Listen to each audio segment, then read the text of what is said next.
ছাত্রছাত্রীরা অষ্টম শ্রেণীর পরিবেশ বিজ্ঞান চ্যাপ্টার হলো তাপ। এই ভিডিওতে আমরা আলোচনা করব পদার্থের ঘনত্ব, গলনাঙ্ক স্ফুটনাঙ্কের উপর চাপের প্রভাব আর বাষ্পায়ন সম্পর্কে আমরা জানব। এগিয়ে যাই, ভিডিওটা একটু বড় হবে, তিনটে জিনিস আলোচনা হবে, তো এগিয়ে যাই। এইখানে একই আয়তনের তিনটে বস্তু নিলাম, কাঠ, অ্যালুমিনিয়াম, লোহা। তোমরা জানো কাঠের চাইতে অ্যালুমিনিয়াম ভারী হয়, অ্যালুমিনিয়ামের চাইতে ভারী হচ্ছে লোহা, অথচ দেখো আয়তন একই। আবার এখানটায় দেখো একই আয়তনের তেল নিলাম, জল নিলাম, একই আয়তনের। জল ভারী হয়, ধরো 1 লিটার যদি হয়, জল হয় 1000 গ্রাম, মানে 1 কিলোগ্রাম, কিন্তু 1 লিটার তেলের ভর হয় 910 গ্রাম, 50 গ্রাম, 60 গ্রাম, এরকম 950, 60 এরকম। তোমরা দেখবে 1 লিটার যদি তেল নাও, পাউচ কিনে আনো, দেখবে প্যাকেটের গায়ে লেখা থাকে। তো দেখো এই তিনটেকে নিয়ে বলি, এদের একই আয়তন হওয়া সত্ত্বেও ভর আলাদা। তো আমরা সেটা কিভাবে ব্যাখ্যা করি, সেটা আমরা ঘনত্বের সাহায্যে ব্যাখ্যা করি। এইভাবে একটা সহজ উপায়ে ভাবো, সহজ উপায়ে ভাবতে হবে।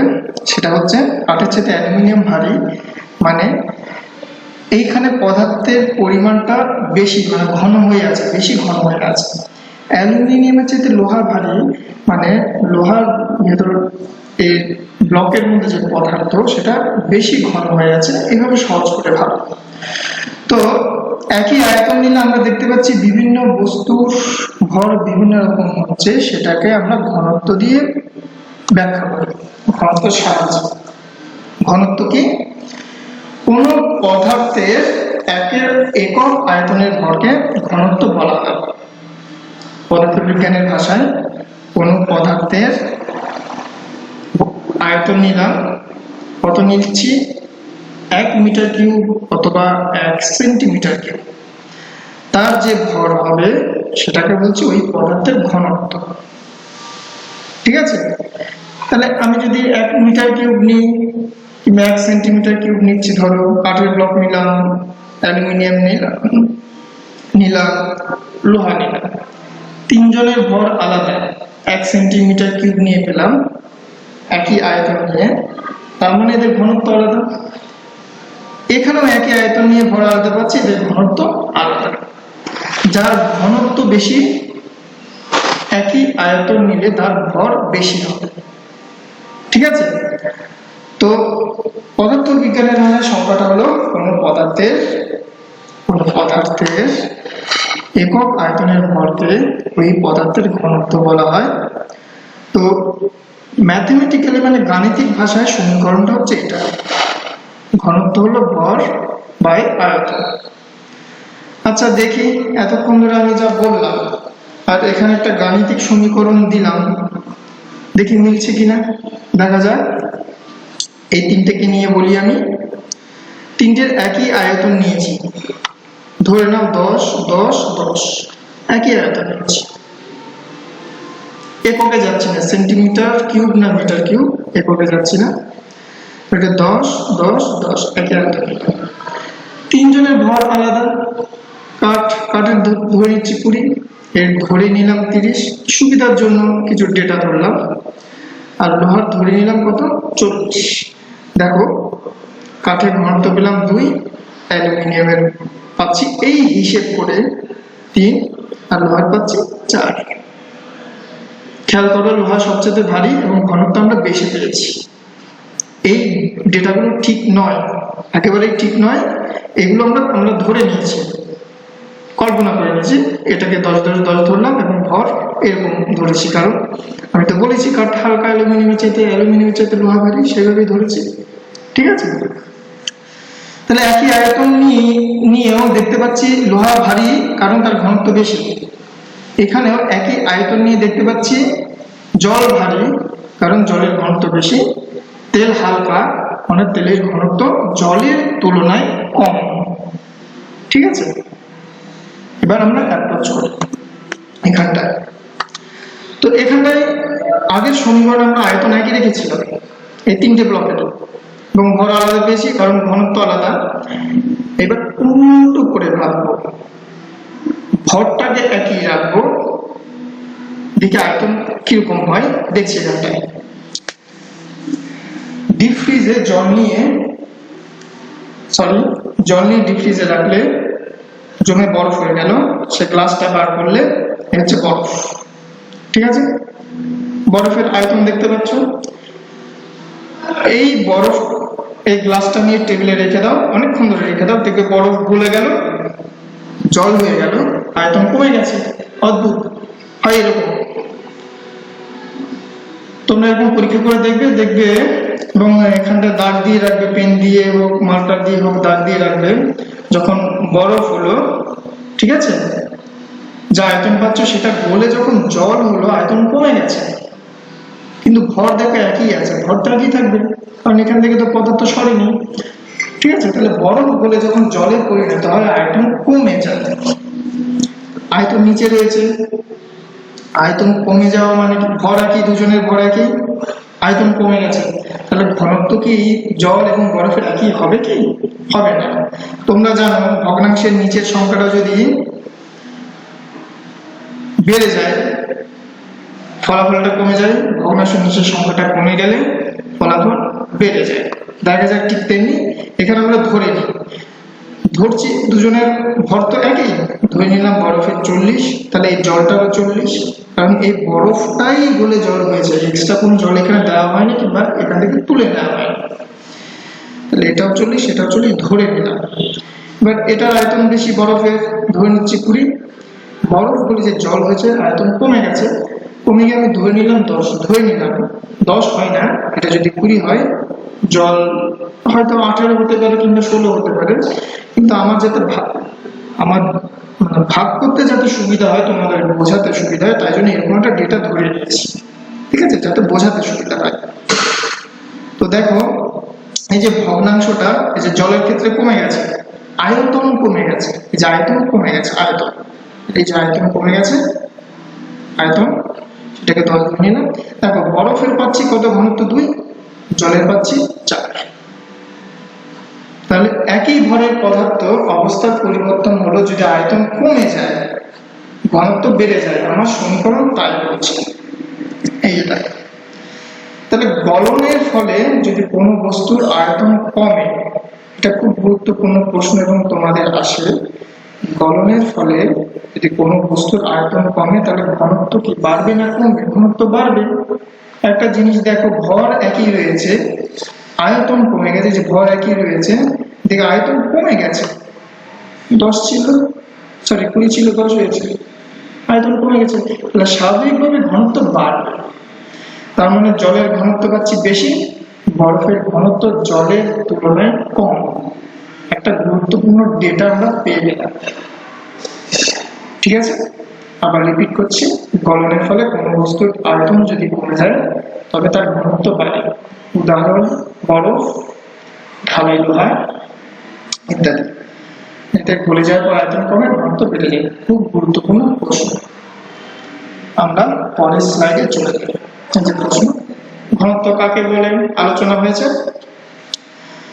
অবস্থার পরিবর্তনের পর যদি কোনো বস্তুর আয়তন কমে যায় কি হবে? ঘনত্ব বাড়বে না কমবে? বাড়বে। আয়তন কমেছে, ভর একই রয়ে গেছে, আয়তন কমে গেছে মানে ঘনত্ব বাড়বে। ব্যস্তানুপাতিক সম্পর্ক, কারণ দেখো আয়তনটা নিচে রয়েছে। আচ্ছা, এবার এগিয়ে যায়। তাহলে আমরা দেখতে পেলাম বরফ গলে যখন জলে পরিণত হয় আয়তন কমে যায়। এই যে দেখো বরফ গলছে, পুরোটা গলেনি, মানে অনেকটা গলেছে, আয়তন কমে গেছে। খেয়াল করে, যখন জল হয়েছে আয়তন কমে গেছে। বাকি যে বরফটা রয়েছে, এই যে টুকরোগুলো, সেগুলো কিন্তু ভাসছে, আমার কথা যদি বিশ্বাস না হয় তোমরা আজকে পরীক্ষা করবে, কয়েক টুকরো বরফ নিয়ে জলে ছেড়ে দাও, দেখবে বরফ ভাসবে জলের ওপরে। আমরা আগের স্লাইডে কি জেনেছি? বরফের ঘনত্ব কম, জলের ঘনত্ব বরফের চাইতে বেশি। এবং এই পরীক্ষাতে একটা জিনিস আমরা দেখতে পাচ্ছি, সেটা যে বরফের টুকরোগুলো জলের উপর ভাসছে। তার মানে একটা সিদ্ধান্ত আমরা পেতে পারি, সেটা হচ্ছে জলে যদি কোনো বস্তু ছেড়ে দাও, সেই বস্তুর ঘনত্ব যদি জলের চাইতে কম হয় তাহলে সেই বস্তু জলে ভাসবে। যে কোনো তরলে যদি কোনো কঠিন বস্তুকে ছেড়ে দাও, ওই কঠিনের ঘনত্ব যদি ওই তরলের চাইতে কম হয় তাহলে সে ভাসবে। যদি ওই কঠিনের ঘনত্ব ওই তরলের চাইতে বেশি হয়, যেখানে কঠিনটাকে ছেড়ে দিয়েছো, তাহলে সে ডুবে যাবে। এখানে যদি লোহার বল ছেড়ে দিতাম সে কিন্তু ডুবে যেত, কারণ লোহার বল বলতে তোমার সলিড, ফাঁপা নয়। আমি যদি লোহার একটা বল সলিড কিংবা একটু পাথর, ফাঁপা নয় সলিড পাথর, যদি জলে ছেড়ে দিই ডুবে যাবে, কারণ ওই পাথরের ঘনত্ব জলের চাইতে বেশি। কিন্তু বরফ বেশি থাকে কারণ বরফের ঘনত্ব কম। আগের স্লাইডে আমরা সেটা প্রমাণ করেছি, বরফের ঘনত্ব কম। ঠিক তেমনি তোমরা আজকে আরো একটা পরীক্ষা করবে। বাড়িতে সর্ষের তেল রয়েছে কিংবা সয়াবিন তেল রয়েছে, একটা বাটি নেবে, বাটিতে জল নেবে। আমি বাটি আঁকিনি, আমি একটা পুরো বিকা রেখেছি, একটা বাটিতে নিলেই হবে কিংবা একটা কাপে নিলেই হবে। জল নেবে, এক কাপ জল নেবে সাপোজ।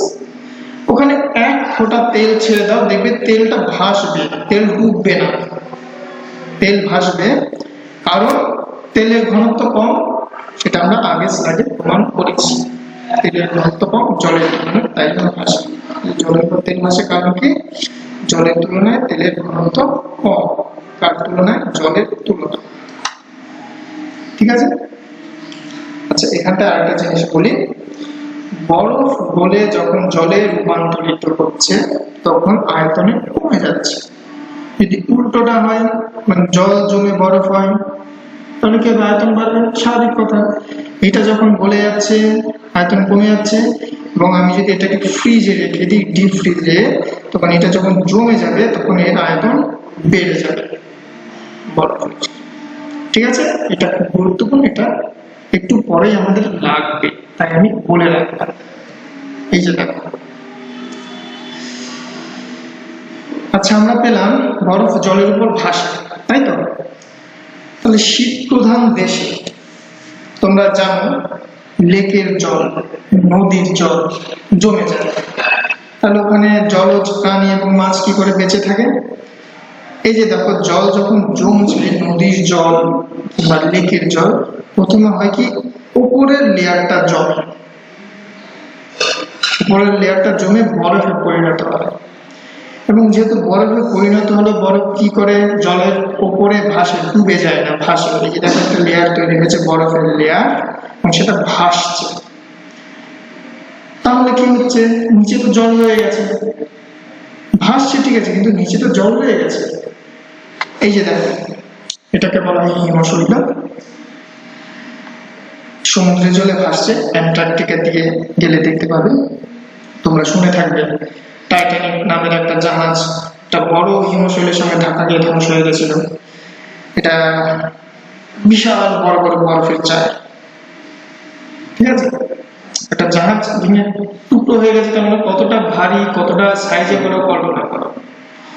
তাহলে এর একটা পোর্শন জলে ভাসছে, কিন্তু বেশিরভাগ পোর্শন কিন্তু জলের নিচে রয়েছে। তো আমরা আলোচনায় ফিরে আসি এখানটায়। তাহলে বরফ ভাসছে জলের উপরে, একটা লেয়ার তৈরি হচ্ছে, নিচে তো জল রয়ে গেছে, ফলে এইখানে জলজ প্রাণী, যারা মাছ রয়েছে, তারা বেঁচে থাকবে। ঠিক আছে? এখানে মোটামুটি 0°C কাছাকাছি থাকবে। যদি 0° নিচেও নেমে যায় বাইরের টেম্পারেচার, সেটা এখানটায় হয়তো -5°C হয়ে গেল, -10°C হয়ে গেল, সেটা উপরে বাইরের দিকে রয়েছে। ভেতরে যে জলটা রয়েছে সেটা 0°C। ওখানে মাছ এবং জলজ প্রাণী বেঁচে থাকে। প্রশ্ন আসে এইভাবে, শীত প্রধান দেশে, নোটিস করো আমি কথাটা কিভাবে বলছি, ওইভাবে প্রশ্নটা আসে। শীত প্রধান দেশে লেকের জল, বরফের জল জমে যায়, তারা সত্ত্বেও জলপ্রাণীরা কিভাবে বেঁচে থাকে। তো আমরা বলবো লেকের জল এবং নদীর জল যখন জমে তখন জলের উপরের অংশটা জমে, মানে নদীর উপরের কিংবা লেকের উপরের অংশটা জমে, নিচে মানে বরফের নিচে জল থেকে যায় এবং সেই জলে জলের প্রাণী মাছেরা বেঁচে থাকে। খুবই সিম্পল, সহজ ব্যাপার, ঠিক আছে। এরপর দেখি, এই যে এটা খুব গুরুত্বপূর্ণ, এখানটায় বলেছিলাম মনে করো এই যে বরফ গলে জলে পরিণত হচ্ছে, আয়তনে কমে যাচ্ছে। যদি উল্টোটা হয়, জল জমে বরফে পরিণত হয়, কি হবে? আয়তনে বেড়ে যাবে। আয়তনে বেড়ে যাওয়া মানে ঘনত্ব কমে যায়, তাই জন্য ভাসে। এই যে যেমন এই যে বরফ ভাসছে। তো পাইপে যে জলটা, ধরো ছাদে জলের ট্যাঙ্ক রয়েছে, সেখান থেকে পাইপের মাধ্যমে ঘরের ভিতর জল আসছে। পাইপ তো বাড়ির বাইরে দিয়ে আছে, ট্যাঙ্ক থেকে বাড়ির বাইরে পাইপ রয়েছে এবং সেটা বাড়ির ভিতর ঢুকছে। তারপর পাইপের জল, এই যে ভিতরে জল দেখতে পাচ্ছ, এটা তো জলে ভর্তি আছে। এবার ধরো রাত্রে ঠান্ডায় জমে গেছে, তখন কি হবে? এই যে জল জমে বরফে পরিণত হয়েছে। জল যখন জমে বরফে পরিণত হয়, সে পরে কি আয়তনে বেড়ে যায়? আয়তনে যদি বেড়ে যায়, জায়গা তো পাচ্ছে না, প্রচন্ড চাপ সৃষ্টি করে। তাহলে আমরা কি পাইপ অনেক সময় ফেটে যায়, ক্র্যাক হয়ে ফেটে যায়, ক্র্যাক হয়ে গেল, আঁকাটা ঠিকঠাক হচ্ছে না। তো এরকম প্রশ্ন আছে, শীত প্রধান দেশে যে মোটর গাড়ির রেডিয়েটর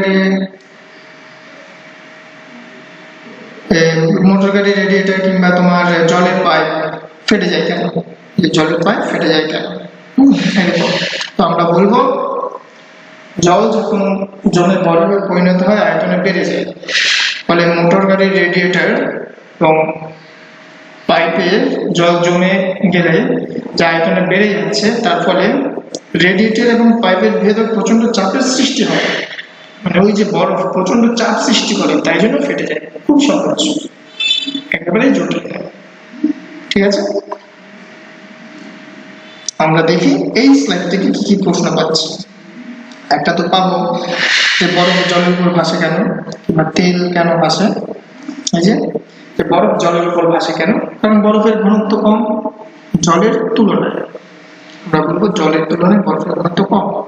আচ্ছা, শীত প্রধান দেশে মোটর গাড়ি, রেডিয়েটর, বাড়ির জল সরবরাহের পাইপ ফেটে যায় কেন, সেটাও বলেছি। আর নদীর জল, লেকের জল জমে যাওয়া সত্ত্বেও কিভাবে মাছ বেঁচে থাকে বলে দিয়েছি, তোমরা আবার দেখে নেবে। এইবার আর একটু এগিয়ে যাই। আচ্ছা, তো আমরা আগের উদাহরণে দেখেছি, সেটা হচ্ছে বরফ গলে, বরফ কি ছিল? কঠিন পদার্থ, যখন গলে তরলে পরিণত হচ্ছিল মানে জলে, সেক্ষেত্রে আয়তন কমে যাচ্ছে। তাহলে সব বস্তুর ক্ষেত্রে কি তাই হয়? গলে গেলে আয়তন কমে যায়? না, হয় না, সব বস্তুর ক্ষেত্রে হয় না। অনেক বস্তু আছে যারা গলে গেলে আয়তনে বেড়ে যায়, যেমন এখানকার কিছু কিছু কঠিন পদার্থ আছে যারা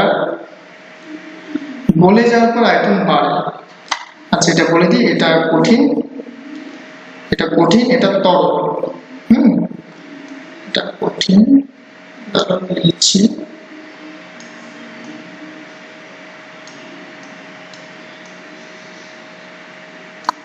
এটা যখন বলে যে তরলে পরিণত হচ্ছে, এটা তরল।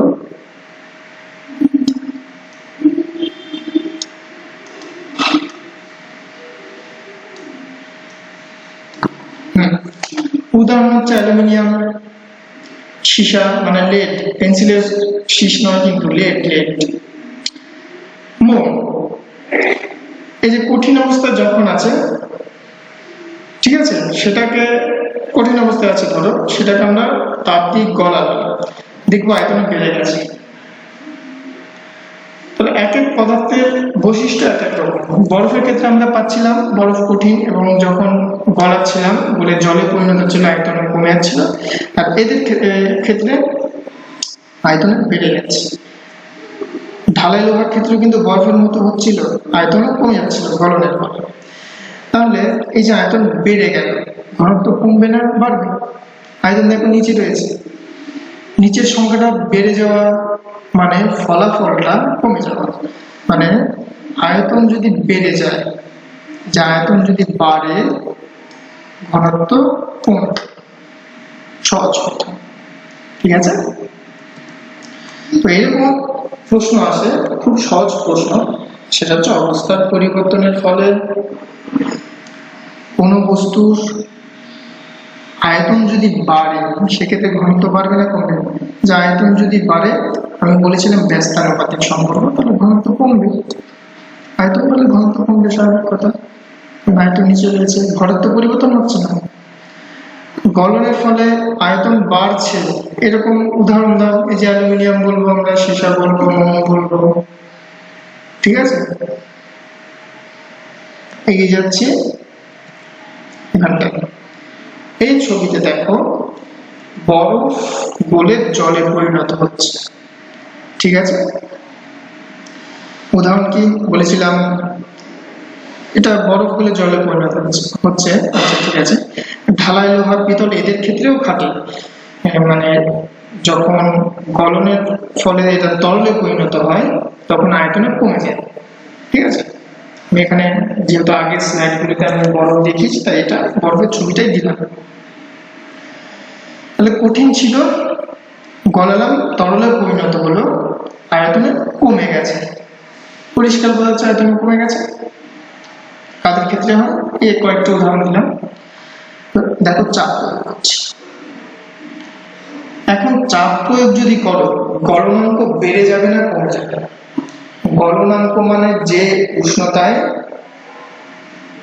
স্বাভাবিক চাপে, স্বাভাবিক বায়ুমণ্ডলীয় চাপে, মানে এক বায়ুমণ্ডলীয় চাপে কোনো বস্তু, মানে বিশুদ্ধ বস্তু যে উষ্ণতায় গলে সেটাকে বলা হচ্ছে ওই বস্তুর গলনাঙ্ক। আমরা আগের ভিডিওতে এগুলো আলোচনা করেছিলাম। সহজ কথায় ধরে রাখো যে উষ্ণতায় গলে। আমি চাপ প্রয়োগ করছি, তাহলে এবার গলনাঙ্ক বাড়বে না কমবে? মানে স্বাভাবিক চাপে যে উষ্ণতায় গলে, কোন এক্সট্রা চাপ দিলাম না, খোলামেলা রাখলাম, স্বাভাবিক বায়ুমণ্ডলীয় চাপে যে উষ্ণতায় গলে আমি যদি চাপ প্রয়োগ করি সেক্ষেত্রে কম উষ্ণতায় গলবে মানে নাকি বেশি উষ্ণতায় গলবে? দেখো একটা এখানে বুদ্ধি খাটাতে হবে। এই যে বরফ বলে জলে পরিণত হচ্ছে, আয়তনে কমছে, ঢালাই লোহার পিতল এদের ক্ষেত্রেও হয়। আমি যে চাপ প্রয়োগ করছি আয়তন কমাতে সাহায্য করছি। খেয়াল করো, আমি যে চাপ প্রয়োগ করছি আয়তন কমাতে সাহায্য করছি। তার মানে আগে যে উষ্ণতায় গলতো স্বাভাবিকভাবে এখন তাড়াতাড়ি গলে যাবে, মানে সেই উষ্ণতায় পৌঁছানোর আগেই গলে যাবে। তার মানে গলনাঙ্ক কমবে। খুব গুরুত্বপূর্ণ প্রশ্ন। গলনের ফলে যেসব কঠিনের আয়তন কমে যায়, এই যে কমে যায়, চাপ প্রয়োগে তাদের গলনাঙ্ক কম। প্রশ্নটা হয় এরকম, গলনের ফলে যেসব কঠিনের আয়তন কমে যায়, চাপ প্রয়োগে তাদের আয়তন বাড়ে, তাদের গলনাঙ্ক বাড়ে নাকি কমে? তাদের গলনাঙ্ক কমে যায়। খুব স্বাভাবিক, কারণ আমি চাপ প্রয়োগ করছি মানে আয়তন কমাতে সাহায্য করছি, তাড়াতাড়ি গলাতে সাহায্য করছি, ফলে গলনাঙ্ক কমে যাবে। স্বাভাবিক গলনাঙ্কের তুলনায় কম উষ্ণতায় গলবে। এইবার তোমার ওই যে মোম, সীসা, অ্যালুমিনিয়ামের ক্ষেত্রে তুমি তো জানো ছিল কঠিন, যখন গলিয়ে আমি তরল করছি যেন আয়তনে বেড়ে যায়। এবার আমি চাপ প্রয়োগ করছি, বায়ুমণ্ডলের চাপ প্রয়োগ করছি, কোনোভাবে যন্ত্রের সাহায্যে চাপ প্রয়োগ করছি, হাত দিয়ে নয় যন্ত্রের সাহায্যে বায়ুমণ্ডলের চাপ তৈরি করছি, মানে প্রেশার ক্রিয়েট করছে, চাপ বাড়াচ্ছে। ফলে কি হচ্ছে, এই যে আয়তন বাড়তে চাইছে, যে খেয়াল করে আয়তন বাড়তে চাইছে, আমি চাপ প্রয়োগ করে তাকে বাধা দিচ্ছি। আয়তন বাড়তে চাইছে সেটাকে আমি বাধা দিচ্ছি। তার মানে কি, তাহলে গলনাঙ্ক বেড়ে যাবে। যে উষ্ণতায় গলতো এবার আমি বাধা দিচ্ছি, তাহলে তার চাইতে বেশি উষ্ণতায় গলবে, কারণ ও যে বলতে চাইছে সেটাকে বাধা দেয়া হচ্ছে চাপ প্রয়োগ করে। গলনের ফলে যেসব কঠিনের আয়তন বাড়ে, চাপ প্রয়োগের ফলে তাদের গলনাঙ্ক বেড়ে যায়। আমাদের স্বাভাবিক গলনাঙ্কের তুলনায় বেশি উষ্ণতায় গলে, খুব সহজ। এটা এখানে জটিল কিছু নয়, নেই, মানে বোঝা যাবে না এমন জটিল কিছু নেই। তো এখান থেকে খুব সহজ প্রশ্ন আসে, যেটা আলোচনা হয়ে গেল। চাপ প্রয়োগের ফলে বরফের গলনাঙ্ক বাড়ে না কমে কি হবে? কারণ বরফের ক্ষেত্রে কি হয়, বরফের ক্ষেত্রে আমি দেখতে পাচ্ছি আয়তন কমে যাচ্ছে, চাপ প্রয়োগ করছে আয়তন কমাতে সাহায্য করছি, মানে গলনাঙ্ক কমে যাবে। আমরা বলবো গলনাঙ্ক কমে, কারণ চাপ প্রয়োগে আমরা বরফ যখন গলে তরলে পরিণত হয়, মানে জলে পরিণত হয়, আয়তন কমে যায়। চাপ প্রয়োগ করলে এই আয়তন কমাতে সাহায্য করে, তাই জন্য গলনাঙ্ক কমে। ঠিক আছে, গলনের ফলে যেসব কঠিনের আয়তন কমে তাদের গলনাঙ্ক কি হবে? চাপ প্রয়োগ যদি করো কমবে, স্বাভাবিক, কারণ আয়তন কমাতে সাহায্য করছে। আবার গলনের ফলে যেসব কঠিন আয়তন বাড়ে, তুমি যদি চাপ প্রয়োগ করো তাহলে কি হবে? গলনাঙ্ক বেড়ে যাবে, এটা বলেছি। কারণ গলনাঙ্ক বেড়ে যাবে কেন? কারণ তুমি আয়তন যে বাড়তে চাইছে সেটাকে বাধা দিচ্ছ, কারণ আয়তন বৃদ্ধি বাধা পায়, আমরা এইভাবে বলবো। ঠিক আছে, এবার আমরা আচ্ছা, এই প্রশ্ন সবকটা আলোচনা হয়েছে, সবকটা স্লাইডে যেগুলো দিয়েছি সেগুলোকে সব একসঙ্গে জড়ো করে এখানে দিলাম, নতুন কিছু এখানে বলার নেই। এখানে একটা টপিক দেখতে পাচ্ছি, গলনাঙ্কের উপর অশুদ্ধির প্রভাব। অশুদ্ধি মানে আমি যদি কিছু মিশিয়ে দিই সেক্ষেত্রে গলনাঙ্ক বাড়বে নাকি কমবে। ঠিক আছে, যেমন ধরো টিন এবং সীসার মিশ্রণে ফিউজ তার তৈরি হয়। ফিউজ তার কি? এটা। আচ্ছা, প্রথমে এখানটা উদাহরণটা পরে দিচ্ছি। কোনো বস্তু, বিশুদ্ধ বস্তু, তার মধ্যে আমি কিছু অশুদ্ধি মেশালাম, তাহলে পরীক্ষা নিরীক্ষায় দেখা যায় যে গলনাঙ্ক কমে যায়। অশুদ্ধি যদি মেশাও, অশুদ্ধি মানে অন্য বস্তু মিশিয়ে দিলে, একটা বস্তুর মধ্যে অন্য বস্তু তুমি মিশিয়ে দিলে, সেটাকে আমরা বলি অশুদ্ধি। ঠিক আছে, তো অশুদ্ধি যদি মিশিয়ে দাও, অন্য বস্তু মিশিয়ে দাও, তাহলে গলনাঙ্ক কমে যায় ওই মিশ্রণ। পরীক্ষা নিরীক্ষায় তাই দেখা গেছে। তো তার একটা উদাহরণ হচ্ছে ফিউজ তার। তোমরা বাড়িতে যে সার্কিট বোর্ড রয়েছে সেখানে এরকম একটা সুইচ দেখবে, এটাকে বলা ফিউজ। এর ভেতরে এরকম একটা লম্বা তার থাকে, আঁকাটা ঠিকঠাক হয়নি, এখানে একটা লম্বা তার থাকে ভেতরে। ঠিক আছে, সেই তারটা সাধারণত সীসা এবং টিনের তৈরি হয়, এটাকে আমরা ফিউজ তার। ফিউজ তার, তো এই যে ফিউজ তারের গলনাঙ্ক সীসার চাইতেও কম, টিনের চাইতেও কম। এটা কেন করেছি? গলনাঙ্ক কম কেন করলাম? তোমরা বাড়িতে হঠাৎ করে হাই ভোল্টেজ হয়ে গেছে, কোনো বাইরে থেকে তড়িৎ প্রবাহটা ঢোকে বাড়িতে, কোনো কারণে হাই ভোল্টেজ হওয়ার ফলে প্রচুর কারেন্ট চলছে, ধরো ঘরের মধ্যে ফ্রিজ চলছে, টিভি চলছে, এসি চলছে, ফ্যান চলছে, হ্যাঁ, হঠাৎ করে কোনো কারণে হাই ভোল্টেজ বেড়ে গিয়ে তোমার বাইরে থেকে যে কারেন্টটা ঢুকছে, ইনপুট ভোল্টেজ বেড়ে গেল, ধরো তড়িৎ প্রবাহ বেড়ে গেছে, মানে কারেন্ট, ফলে কি হচ্ছে? তোমার যন্ত্রপাতি নষ্ট হয়ে যাবে। এই যন্ত্রপাতি বাঁচানোর জন্য সেফটি হিসেবে এই তোমার ফিউজ তার বসানো হয়, কারণ কারেন্ট গেলে তারের মধ্য দিয়ে যেতে হবে এবং এই তারের গলনাঙ্ক কম, ফিউজ তারের গলনাঙ্ক কম, এই তার গরম হয়ে গিয়ে গলে যাবে। তোমার বাড়ির ভেতরে যে অন্য তারগুলো রয়েছে সেগুলো কিচ্ছু হবে না, কিন্তু এই ফিউজ তার এখানে ছোট্ট একটা তার জোড়া থাকে যেটা সীসা এবং টিনের মিশ্রণ দিয়ে তৈরি, সেটা গরম হয়ে গিয়ে গলে যাবে। যদি গলে যায়, গলে গেল মানে এটা কি? সার্কিট বিচ্ছিন্ন হয়ে গেল। তুমি যদি একটা তার কেটে দাও, তারের মধ্যে দিয়ে তড়িৎ প্রবাহ হবে? হবে না। ঠিক তেমনি এই তারটা গলে যায়, গরম হয়ে গিয়ে গলে যায়, তাহলে কি হচ্ছে, তড়িৎ প্রবাহ বন্ধ হয়ে যায়, তোমার টিভি, ফ্রিজ, অন্যান্য যন্ত্রপাতি সেগুলো তারা নষ্ট হবে না, বেঁচে যাবে। তো এই কারণে বাড়িতে যে সার্কিট বোর্ড সেখানে ফিউজ তার বসাতে হয় নিরাপত্তার জন্য। তো এই ফিউজ তার শুধু টিনে যদি বসাও কিংবা শুধু তামার যদি মোটা তার দাও, সেক্ষেত্রে তোমার ফ্রিজ নষ্ট হয়ে যাবে, টিভি পুড়ে যাবে, কিন্তু তারের কিচ্ছু হবে না। হ্যাঁ, সেই কারণে এমন একটা তার বসাতে হবে যার গলনাঙ্ক কম। তো সেটাকে আমরা বলি ফিউজ তার। সেটা সীসা এবং টিনের মিশ্রণে তৈরি হয়। কেন করি? কারণ এই যে মিশ্রণে তৈরি হয়ে যে ফিউজ তার পাচ্ছি তার গলনাঙ্ক কম হয়, কম হওয়ার জন্য এটাকে আমরা ব্যবহার করি। ঠিক আছে? তো প্রশ্ন হচ্ছে, যদি কোনো বস্তুতে অশুদ্ধি মেশানো হয় সেক্ষেত্রে গলনাঙ্ক বাড়ে না কমে? উত্তর হবে গলনাঙ্ক কমে যায়। তার ব্যবহারিক প্রয়োগ কি? ব্যবহারিক প্রয়োগ হচ্ছে ফিউজ তার। ফিউজ তারটা সীসা এবং টিনের মিশ্রণে তৈরি হয় এবং এই ফিউজ তারের গলনাঙ্ক সীসার চাইতেও কম, টিনের চাইতেও কম। এই যে গলনাঙ্ক সীসা টিন দুটোর তুলনায় কম।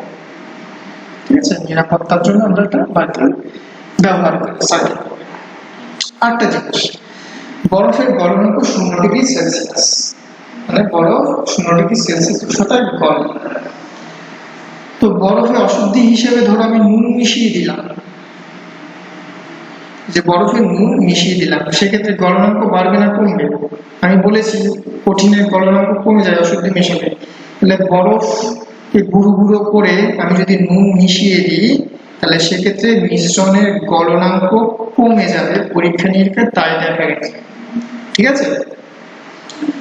গলনাঙ্ক কমে যাবে মানে বরফ আগে বিশুদ্ধ বরফ প্রমাণ বায়ুমণ্ডলে চাপে 0°C উষ্ণতায় গলে। আমি যদি নুন মিশিয়ে দিই গুঁড়ো করে, দেখা যাবে 0° কম উষ্ণতাতেই গলে যাচ্ছে, মানে -1°, -2°তে গলে যাচ্ছে। এটা হওয়ার কথা ছিল না। -1°, 2°তে বরফ আরো ভালো করে জমাট বাঁধার কথা ছিল, কিন্তু তুমি যখন নুন মিশিয়ে দেবে দেখবে গলে যাচ্ছে। তাহলে বলবে তোমরা এর সুবিধাটা কি হলো? এটা অসুবিধা। অসুবিধা নয়, এটা সুবিধা। এই যে দেখো, বরফকে গুঁড়ো করে আমি নুন মিশিয়ে দিলাম, কি হয়, 3 ভাগ বরফ নিতে হয় আর 1 ভাগ নুন নিতে হয়। বরফ গুঁড়ো করে তাতে নুন মিশিয়ে দিতে হয়। এই যে মিশ্রণ এর গলনাঙ্ক কমে গেছে। গলনাঙ্ক কমে গেছে মানে ধরো এই যে তুমি বরফ মেশালে, বরফের ধরো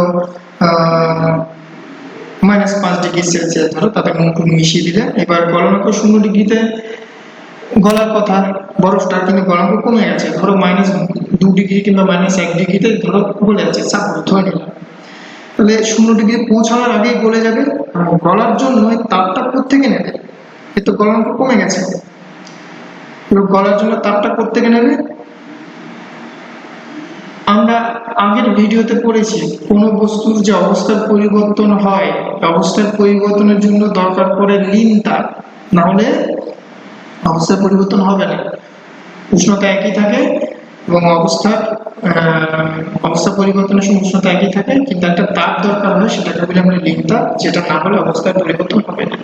ঠিক তেমনি এই যে বরফটা গলবে, গলার জন্য কি দরকার? তার লীন তাপ দরকার। সেটা পাবে কোত্থেকে? সে করে কি, নিজের যে অংশ, এই যে মিশ্রণটা, যে নিজের যে অংশ, তার থেকে সে তাপ টেনে নেয়। ফলে কি হচ্ছে, সমগ্র মিশ্রণের উষ্ণতা কমে যায়। সমগ্র মিশ্রণের উষ্ণতা কমে যায়, কমে গিয়ে কমতে কমতে কত হয়, -18°C হয় প্রায়। অনেক জায়গায় পেতে পারো -20°C কিংবা -23°C। ওকে, তো সেগুলো নির্ভর করছে তুমি কত ভাগের সঙ্গে কত ভাগ মিশিয়েছো। সাধারণত 3 ভাগ বরফের সঙ্গে 1 ভাগ নুন মিশিয়ে তৈরি করা হয়, এটাকে বলা হয় হিম মিশ্রণ। দেখো, বরফের উষ্ণতা হয় সাধারণত, যদি তুমি রেখে দাও বরফ থেকে বড় একটা বরফের চাই নিয়ে রেখে দিলে বাইরে, কিছুক্ষণ পরে কিন্তু সে 0°C হয়ে যায়। কত হয়? 0°C। বরফের চাই কিছুক্ষণ পরে মানে বাইরে রেখে দিলে 0°C হয়ে যায়। এবার তুমি করলে কি, ওই যে 3 ভাগ বরফ 1 ভাগ নুন মিশিয়ে, হ্যাঁ, বাইরে আনার আগে নুন মিশিয়ে যে ব্যবস্থাটা করলেন, এবার বরফ যে একটুখানি গললো, নিজের থেকে তাপটা নিল, তাপ তখন ঋণ তাপ নিল, তাহলে সমগ্র মিশ্রণের উষ্ণতা কমে যায়। মিশ্রণ উষ্ণতা কমতে কমতে কত হয়? মিশ্রণে -18°C কত হয়? -18°C। ঠিক আছে, কোন কোন বইতে -20 পেতে পারো, -23ও পেতে পারো। তো এত কম উষ্ণতার সৃষ্টির সুবিধাটা কি? এই যে দেখো, অনেক দূর থেকে মাছ আসবে, ধরো অন্ধ্রপ্রদেশ থেকে মাছ আসবে, ট্রাকে করে মাছ আসবে, তো ট্রাকে কি ফ্রিজ নিয়ে ঘুরে বেড়াবে নাকি ট্রাক ড্রাইভাররা? কিংবা অনেক দূর থেকে শাকসবজি আসছে অন্য রাজ্য থেকে, তাহলে এত বড় বড় ফ্রিজ কি পাওয়া যাবে নাকি ট্রাকে? তো ওরা হিম মিশ্র ব্যবহার করে, যে মাছ শাকসবজি এগুলো যাতে নষ্ট হয়ে না যায় তাই জন্য এই হিম মিশ্র ব্যবহার করা। ঠিক আছে, তো এখান থেকে আমরা প্রশ্ন পাবো ফিউজ তার কি, ফিউজ তার কেন ব্যবহার করা হয়, ফিউজ তার কি কি দিয়ে তৈরি হয়। আর এখানটা আরেকটা প্রশ্ন পাবো, হিম মিশ্র কি, হিম মিশ্র কি কাজে ব্যবহৃত হয়। ঠিক আছে, সবকটা প্রশ্ন বলে দিচ্ছি।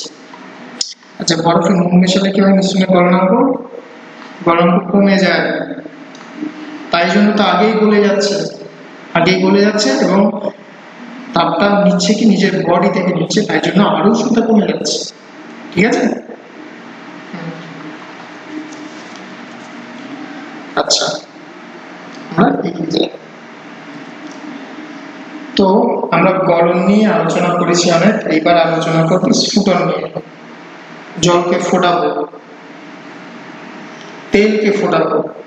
ঠিক আছে, এই যে দেখো, তাহলে জল ফোটালে, তেল ফোটালে, কিংবা একটা পাত্রে দুধ নিয়ে ফোটালে, ঠিক আছে, সবাই কি একই উষ্ণতায় ফোটে? জল যে উষ্ণতায় ফুটছে, তেল কি একই উষ্ণতায় ফোটে? তেল দেখবে অনেক তাড়াতাড়ি ফুটছে। কিংবা দুধ কি একই উষ্ণতায় ফোটে? না। তাহলে সেটা তরলের প্রকৃতির উপর নির্ভর করছে, যে তরলের প্রকৃতির উপর নির্ভর করছে। এক এক তরল এক এক উষ্ণতায় ফুটবে, মানে এটি স্ফুটনাঙ্ক এক এক। স্ফুটনাঙ্ক মানে যে উষ্ণতায় ফোটে, প্রমাণ চাকরি। ঠিক আছে, আচ্ছা, আরটা হচ্ছে তরলে দ্রবীভূত পদার্থের উপস্থিতি। মানে আমি যদি ওই যে অশুদ্ধির কথা বলেছিলাম আগের স্লাইডে, ঠিক তেমনি বিশুদ্ধ জল নিলাম, তার যে স্ফুটনাঙ্ক পাবো, মানে যে উষ্ণতায় ফুটবে, আমি বললাম কি জলে কিছু নুন মিশিয়ে দিলাম, সেক্ষেত্রে কি একই উষ্ণতায় ফুটবে না। দেখা যায় বেশি উষ্ণতায় ফুটবে, মানে বেশি উষ্ণতায় ফুটবে, মানে স্ফুটনাঙ্ক বেড়ে যাবে। মানে জল ধরে 100°C উষ্ণতায় ফুটে, তো এবার যদি নুন মিশিয়ে দাও সেক্ষেত্রে স্ফুটনাঙ্ক বেড়ে যায়, মানে 100°C উষ্ণতায় জল ফুটবে না, 102°, 3°, 5° এরকম হয়ে যাবে। ঠিক আছে, তাহলে প্রশ্ন হচ্ছে অশুদ্ধি মেশালে তরলের স্ফুটনাঙ্ক বাড়ে নাকি কমে? ভালো করে শোনো কথাটা, অশুদ্ধি মেশালে তরলের স্ফুটনাঙ্ক বাড়ে নাকি কমে? উত্তর কি হবে? অশুদ্ধি মেশালে স্ফুটনাঙ্ক তরলের স্ফুটনাঙ্ক বাড়ে। আচ্ছা, এবার তরলের উপর চাপ, যেখানে চাপ প্রয়োগ করছি, চাপ যদি বাড়ে সেক্ষেত্রে স্ফুটনাঙ্ক বাড়বে না কমবে? এই যে দেখো, জল বাষ্প হয়ে যাচ্ছে, তো জল ফুটতে ফুটতে তুমি যদি চাপ প্রয়োগ করো, এই যে প্রক্রিয়াটাকে বাধা দিচ্ছ, তার মানে স্ফুটনাঙ্ক বাড়বে। তাহলে তরলের উপর তুমি যদি চাপ প্রয়োগ করো সেক্ষেত্রে স্ফুটনাঙ্ক বাড়বে, কারণ এই যে স্ফুটনাঙ্ক যে প্রক্রিয়া সেটা বাধা পাচ্ছে। ঠিক আছে, এই যে এখানটায় চাপ প্রয়োগে তরলের স্ফুটনাঙ্ক বাড়ে নাকি কমে? এই যে চাপ প্রয়োগ করছো, এই যে জল ফুটে বাষ্প হচ্ছে, এই সমগ্র প্রক্রিয়া তুমি বাধা দিচ্ছ, তাই জন্য স্ফুটনাঙ্ক বেড়ে যাবে। মানে যে উষ্ণতায় ফোটার কথা সেই উষ্ণতায় ফুটবে না, তার সাথে বেশি উষ্ণতা থাকবে। 100°C উষ্ণতায় জল ফোটার কথা ছিল স্বাভাবিক চাপে, তুমি যখন চাপ বাড়াবে তখন দেখবে 100°C উষ্ণতায় ফুটছে না, 105°, 110° এরকম আরো বেশি হয়ে যাবে। এবার এর একটা প্র্যাকটিক্যাল উদাহরণ তোমরা জানো, তোমাদের বাড়িতে রয়েছে, সেটা হচ্ছে প্রেসার কুকার। ঠিক আছে, প্রায় সবার বাড়িতে রয়েছে প্রেসার কুকার। হাঁড়ির ঢাকনা তো আলগা থাকে, এদিক দিয়ে হাওয়া বেরিয়ে যায়, তোমরা জানো হাওয়া বেরিয়ে যায়, তো হাঁড়ির। কিন্তু প্রেসার কুকার তো চারদিক থেকে আটকানো, হাওয়া বেরোনোর কোনো চান্স নেই, হাওয়া বেরোবে না, সরি জলীয় বাষ্প, হাওয়া বেরোতে থেকে জলীয় বাষ্প। হাঁড়ির যেহেতু ঢাকনাটা আলগা থাকে, এই যে ভেতরে জল ফুটছে, জলীয় বাষ্পটা ঢাকনার পাশ দিয়ে বেরিয়ে যায়, তাতেও একটু চাপ বেশি থাকে বাইরের তুলনায়। কিন্তু প্রেসার কুকারে জলীয় বাষ্প বেরোতে পারছে না, ফলে ভেতরে প্রচন্ড চাপ সৃষ্টি হয়। এবার এই যে প্রচন্ড চাপ সৃষ্টি করছে, তার ফলে স্ফুটনাঙ্ক বেড়ে যায়, মানে 100°C উষ্ণতায় ফুটবে না। প্রেসার কুকারে সাধারণত 120°C উষ্ণতায় জল ফুটে যায়, স্ফুটনাঙ্ক কতটা বেড়েছে, অনেকখানি বেড়ে গেছে। তাহলে এর সুবিধা কি? এর সুবিধা হচ্ছে, তুমি ধরো চাল সেদ্ধ করতে গেলে, ভাত রান্না করবে, ঠিক আছে, তাহলে অনেক তাড়াতাড়ি রান্না হয়ে যাবে, দুখানা সিটি মারবে। মানে চাপ যখন খুব বেশি হয়ে যায়, তখন হয় কি, এটা একটু আলগা হয়ে যায়, দিক দিয়ে তোমার কিছুটা বাষ্প বেরিয়ে যায়, একটু চাপ কমে যায়, তখন এটা এই বাল্বটা আবার বসে যায়, বসে গিয়ে থেকে আবার বাষ্প হচ্ছে, আবার চাপ তৈরি হচ্ছে, ঠিক আছে, এই প্রসেসটা চলতে থাকে। তো এই যে প্রেসার কুকারের ভেতরে একটা চাপ থাকে, মানে যে স্ফুটন প্রক্রিয়াটা বাধা পাচ্ছে, যে বাষ্পটা বেরোতে পারছে না, এই যে ফুটে জলটা ফুটতে বাষ্প তৈরি হতে চাইছে, হতে পারছে না, ফলে স্ফুটন প্রক্রিয়া বাধা পায় এবং স্ফুটনাঙ্ক বেড়ে যায় প্রায় 120°C। প্রশ্নটা হচ্ছে চাপ প্রয়োগের ফলে স্ফুটনাঙ্ক বাড়ে, এমন একটি ব্যবহারিক প্রয়োগ লিখো। বা কি বলবো, এমন একটি ব্যবহারিক প্রয়োগ হচ্ছে প্রেসার কুকার। তোমরা জানো চিকেন কিংবা মাটন যখন রান্না করা হয়, হ্যাঁ, তো সেক্ষেত্রে ওই তাড়াতাড়ি সেদ্ধ করার জন্য প্রেসার কুকারে দিয়ে দেওয়া হয়, যাতে মাংসটা তাড়াতাড়ি সেদ্ধ হয়, ঠিক আছে। এই কারণ ওখানে 100°C যদি বেশি উষ্ণতা জলটা ফুটে, প্রায় 120°C, তোমার হাঁড়িতে অত উষ্ণতা উঠবে না, ঠিক আছে। তো এখান থেকে প্রশ্ন হচ্ছে, চাপ প্রয়োগ হলে তরলের স্ফুটনাঙ্ক বাড়ে না কমে, আমরা বলবো বাড়ে। আর ব্যবহারিক প্রয়োগ হচ্ছে প্রেসার কুকার। ক্লিয়ার হয়ে গেল, এখানে জটিল কিছুই নেই, খুবই সহজ। আমরা এগিয়ে যাই, সেটা হচ্ছে বাষ্প। ভেরি ভেরি ইন্টারেস্টিং জিনিস, এটা তোমাদের ভীষণ ভালো লাগবে, কারণ তোমরা প্রায় প্রতিদিন দেখো এই ঘটনাগুলো, ঠিক আছে, ভীষণ ভালো লাগবে, ইন্টারেস্টিং টপিক বাষ্প। আমি বলেছি কি, জল ফুটে বাষ্প হবে, তার জন্য একটা লিকুইড তাপ দিতে হবে। তো আগুন জ্বালিয়ে তো কিংবা তাপ প্রয়োগ করে তুমি তাপ শক্তি সরবরাহ করবে, তবে তো জল ফুটে বাষ্প হবে। সেটা না করলে কি জল বাষ্প হয় না? যেমন ধরো, তুমি টেবিলের উপর কিংবা বেঞ্চের উপর জল ছিটিয়ে দেবে, কিংবা তোমার জলের বোতল পরে বেঞ্চি ভিজে গেল। এখন বেঞ্চি শুকানোর জন্য তোমার কি আগুন জ্বালাতে হয় না, ঠিক আছে। ঘন্টাখানেক পরেই দেখবে, ঘন্টাখানেক কি তার আগে দেখবে বেঞ্চি শুকিয়ে গেছে। তাহলে এই যে জলটা বাষ্প হয়ে গেছে, শুকিয়ে গেছে, অনেকে জল বাষ্প হয়ে গেছে, তাতে কি আমি তাপ প্রয়োগ করিনি? তাহলে তাপ প্রয়োগ ছাড়াও কিন্তু জল বাষ্প হয়। তাপ প্রয়োগ করলে কি হয়, তাপ প্রয়োগ করলে জল ফুটতে ফুটতে বাষ্প হয়, এখানে ফুটছে না কিন্তু বাষ্প হয়ে যায়, ঠিক আছে। আরো অনেক উদাহরণ আছে, এই যে কাপড় ভিজিয়ে শুকাতে দিলে, এবার কি আমরা কি কাপড়ের নিচে আগুন জ্বালাই এই কাপড় শুকানোর জন্য? তা না, বাইরে এমনিতে শুকাতে দিলে দেখবে কাপড় শুকিয়ে গেল, তোমার শার্ট, ঠিক আছে, বিছানার চাদর, যাই বলো, শুকাতে দিলে শুকিয়ে যাবে। এই ক্ষেত্রে কিন্তু তোমাকে তাপ প্রয়োগ করতে হলো না এবং জলকে ফোটাতে হলো না। এখানে যে জলটা রয়েছে কিংবা বেঞ্চিতে যে জল রয়েছে, ফোটাতে হলো না, সেটা কিন্তু বাষ্প হয়ে গেল, শুকিয়ে গেল। তাহলে জল শুধু জল বললে হবে না, যে কোনো ধরনের ক্ষেত্রে হবে, যে কোনো উষ্ণতায় বাষ্পীভূত হতে পারে প্রত্যেক উপরিতল থেকে, ঠিক আছে। তলের যে উপরিতল, সেখান থেকে তরল বাষ্পীভূত হয় এবং এটা ধীরে ধীরে ঘটে। আমরা একটা পাত্রে, যে এখানটা দেখি, যে পাত্রে জল নিয়ে ফোটাচ্ছি, যে বাষ্প তৈরি হয় এবং বেশ আওয়াজ হয়, কিন্তু জল ফোটার আওয়াজ হয়, ঠিক আছে, ফুটতে ফুটতে বাষ্প, এবং এটা দ্রুত প্রসেস, খুব দ্রুত দেখবে বাষ্প হচ্ছে, তোমরা দেখতে পাবে, ঠিক আছে। কিন্তু এইখানে যে জল বাষ্প হচ্ছে আমরা বুঝতেই পারি না, এত ধীরে ধীরে হয়, উপরিতল থেকে হয়, ওটা পাত্রের সমগ্র অংশ থেকে হচ্ছিল তোমার স্ফুটনটা। তো জল ধীরে ধীরে বাষ্পে পরিণত হতে থাকে, এই ঘটনাকে আমরা বাষ্প বলি। তাহলে তরল যে কোনো উষ্ণতায় উপরিতল থেকে ধীরে ধীরে বাষ্পে পরিণত হতে পারে, এটাকে বাষ্পায়ন বলি। এর জন্য আমাকে তাপ প্রয়োগ করতে হবে না এমন জানবে। দেখি কিসের কিসের উপর নির্ভর করে এই যে বাষ্পায়ন ব্যাপারটা। দেখি, তুমি 1 গ্লাস জল নিলে, এখানে হাফ গ্লাস আছে, হাফ গ্লাসই নাও, ঠিক আছে।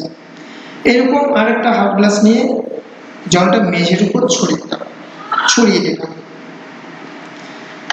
এই যে উপরিতলের ক্ষেত্রফল এখানে কম, এইখানে দেখো উপরিতলের ক্ষেত্রফল বেশি, তো কোন জলটা আগে শুকোবে?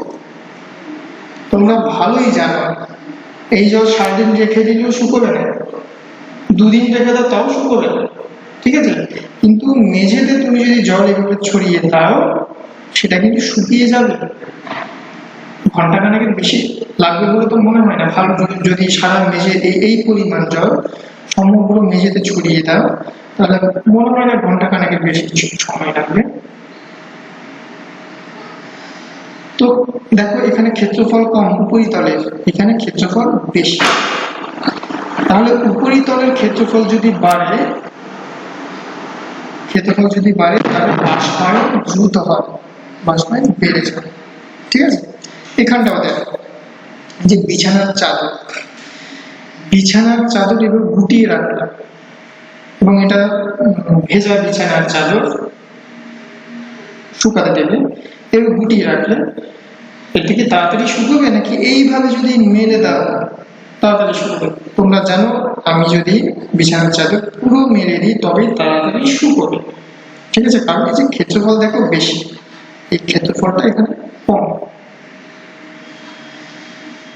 তাহলে এই যে তরলের উপরিতলের ক্ষেত্রফল যদি বেশি হয়, বাষ্পায়ন দ্রুত হয়। একটা পয়েন্ট পেলাম।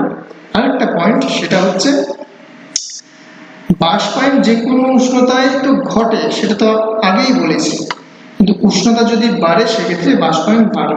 যেমন ধরো তুমি যদি এই যে চাদর মেলে দিলে কিংবা মেঝেতে জল ছড়িয়ে দিলে, দুপুর বেলা হলে কিন্তু তাড়াতাড়ি শুকোবে, কারণ দুপুরে বাতাস একটু গরম থাকে।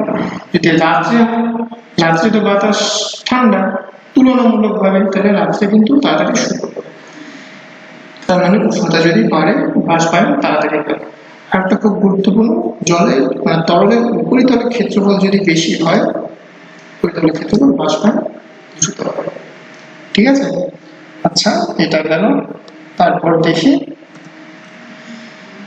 জামা কাপড় যদি মেলে দাও বাইরে, দেখবে যদি হাওয়া দেয় তাড়াতাড়ি শুকোবে, কিংবা এই যে মেঝেতে জল ছড়িয়ে দিলে এইটা শুকোতে এমনি যদি রেখে দাও, যতটা সময় নেবে শুকোতে, তুমি যদি ফ্যান চালিয়ে দাও দেখবে তাড়াতাড়ি শুকিয়ে গেছে। এখানে যদি হাওয়া বয় দেখবে সেদিন তাড়াতাড়ি জামা কাপড় শুকোবে। আর এটা তো তোমরা জানো, ফ্যান চালিয়ে দিলে তাড়াতাড়ি মেঝে শুকিয়ে যায়। মেঝেতে যদি জল ছড়িয়ে দিলে ও যা টাইম নেবে, ফ্যান চালিয়ে দিলে তাড়াতাড়ি শুকিয়ে যাবে। তো হয় কি, যদি বায়ু চলাচল বাড়ে, বাষ্পায়ন দ্রুত হয়, ঠিক আছে। শীতকালে দেখবে জামা কাপড় তাড়াতাড়ি শুকিয়ে যায় শুকাতে দিলে, কিন্তু বর্ষাকালে শুকোয় না, কারণ শীতকালে বাতাসে জলীয় বাষ্প কম থাকে। তার মানে বাতাসে যদি জলীয় বাষ্প কম থাকে, বাষ্পায়ন তাড়াতাড়ি হয়, ঠিক আছে। আচ্ছা, তারপর হাতে যদি জল তো তাড়াতাড়ি শুকোয় না, কিন্তু যদি স্পিরিট নাও, দেখবে অনেকে মেয়েরা সাধারণত যে নেল পালিশ ইউজ করে নখে, ওই নেল পালিশ তোলার জন্য একটা কেমিক্যাল ইউজ করে যেটাকে স্পিরিট বলা হয়, ঠিক আছে। ওই স্পিরিট যদি হাতে ঢালো দেখবে তাড়াতাড়ি শুকিয়ে যায়। কিংবা তোমরা এখন তো সবাই তোমরা হ্যান্ড স্যানিটাইজার ইউজ করছো, ওখানে অ্যালকোহল থাকে, এই যে হ্যান্ড স্যানিটাইজার যদি তুমি স্প্রে করো হাতটা তো ভিজে যায়, দেখবে খুব তাড়াতাড়ি শুকিয়ে গেছে। কিন্তু তুমি যদি এমনি জল দিয়ে হাত ভেজাও দেখবে তাড়াতাড়ি শুকাচ্ছে না, ঠিক আছে? তো এই যে বাষ্পায়ন ঘটলো তরলে, সেটা কিন্তু তরলের প্রকৃতির উপর নির্ভর করে। বাষ্পায়নের হারটা কিন্তু বাষ্পায়নের হার তরলের প্রকৃতির উপর নির্ভর করে, মানে তরলটা কি তার উপর নির্ভর করে। তরলের প্রকৃতি মানে কোন তরল ব্যবহার করছি সেটার কথা বলছি।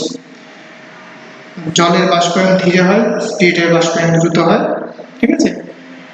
তোমার অ্যালকোহলেরও বাষ্পায়ন দ্রুত হয়, ঠিক আছে?